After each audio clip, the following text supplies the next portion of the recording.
G'day everyone, Jason Nunn from Fisherman's Warehouse Marine, Sweet Street at Warners Bay, your Newcastle Honda marine dealer.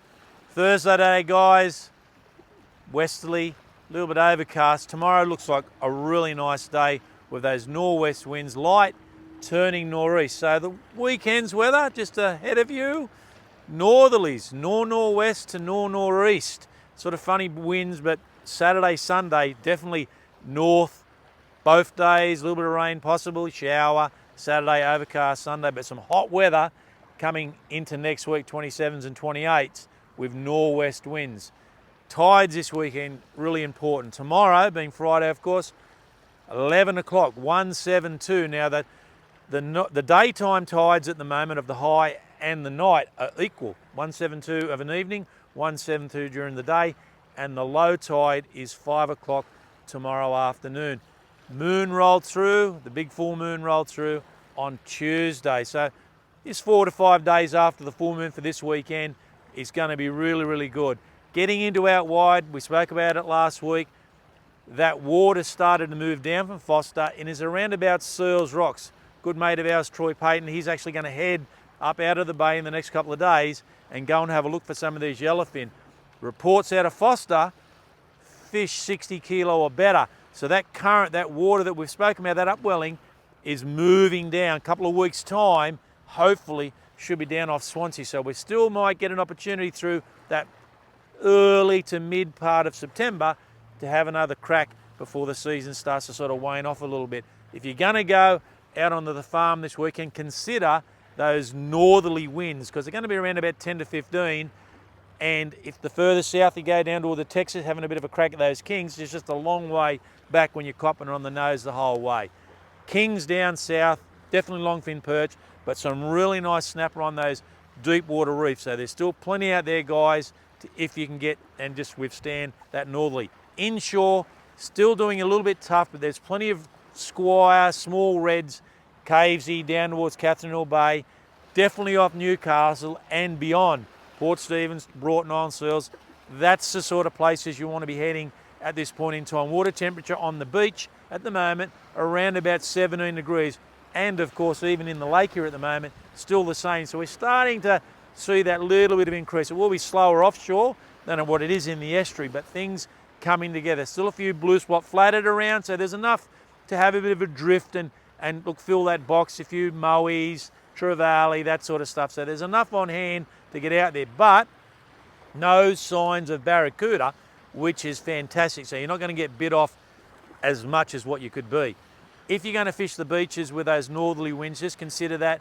I think the rocks is where it's going to be this week. Drummer in particular, Luderick, big tailor early in the mornings, and a lot of salmon. And those salmon not only on the rocks, but along most of our coastal beaches at the present moment, and in the estuary in particular, unbelievable amounts of salmon. The lake, in the channel, I know Adam Griffiths and the fly guys had a bit of an outing there last weekend.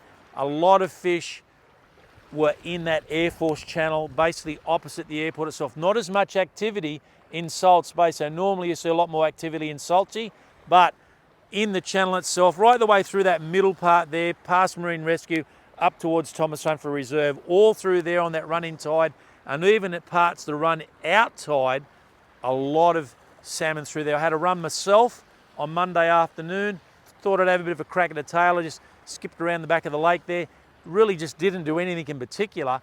Come back up the Air Force channel and just got absolutely monstered by salmon. Fish 2 to 3 kilo, just incredible. And this is where it's been, the channel and Coal Point.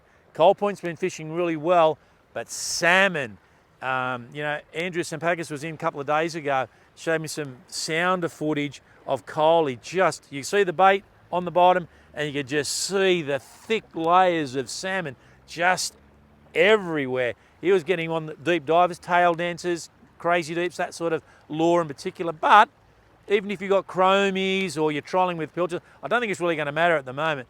They are just thick. There's some big tailer under them in the estuary, but you've got to get through them. So certainly vibing or trying to get some plastics down there to get some of those flathead and maybe work a few dew. But there's just a lot of salmon at this peak time of the year. Some really nice bream. Spoke to Hilly this week. He's been getting some great bream in excess of 40 centimetres, but of an evening. And of course, these really good evening tides are perfect. You know, that full moon, I don't think it's going to play a part. And when you've got that running water, it'll break away that phosphorus through the water of a night anyway. So that's not going to stop your catch rate. There's not a lot of salmon in the shallow water of an evening. So you have an added advantage, and some really nice bream always getting caught in the estuary here, particularly through August. Flathead, they've started to just move out, but there's a lot more fish getting caught in the deeper water, but they're not as common as what they were. So my tip is, you know, definitely that middle part of the lake, getting up towards Toronto and even over around Green Point. I think those areas there this time of the year tend to be a little bit more productive than further south. There's a lot more salmon, again, down south, but they're still getting a few really nice blue swimmer crabs, and that will happen over the next month or so. As we start to get into September, you'll see a real increase in the numbers of blue swimmer crabs moving out of that deeper water. So something to think about as this weather starts to warm up. We should start to see a bit more of an increase also in mulloway in September as those tailor start to build. And the tailor themselves, I spoke to Cooper from Day Tripping Charters this week, not a lot of size. He's not finding a lot of size on his charters in and around the lake itself. A lot of 35s to 40s, the odd 45, but none of those big donkeys, those 55s to 60s. I still think there's the odd one under the salmon, but you just got to try to get through it. Luderick, guys, pretty much everywhere. The rocks, of course, Swansea Channel, Newcastle Harbour, Port Stephens, and look, right up through Foster. This is the time of year for Luderick. This is the spawn time, so they're going to be in big numbers, and most of the guys now catching bag limit catches. You see lots of photographs on Facebook, bag limit catches, Luderick. Greenweed is a little bit hard to get, so you're going to have to move around a little bit. Obviously, Coaltee Creek's got some good wire there. Just got to put some waders on and get in. But some great fishing. No whiting yet, and I know, you know, everyone's sort of asking it. Strangely enough, I've had a couple of phone calls, do we do worms?